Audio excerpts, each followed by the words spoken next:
168 vjetori lindjes së Ismail Qemalit, themeluesi të shtetit shqiptar, ka hapur zyrtarisht aktivitetet për festimet e 100 vjetorit të shpalljes së pavarësisë në Vlorë.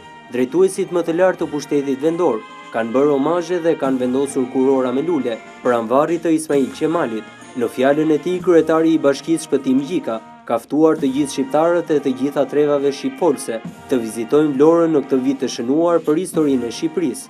Sot ne jemi mbledhur këtu në frymëzimin e mesazhit dhe të veprës së tij, në këtë ditëlindje të babait të shtetit shqiptar, me përgjegjësinë që jo vetëm ta kujtojmë atë, por edhe me detyrën sublime që të nderojmë jetën dhe veprën e themeluesit të Shqipërisë.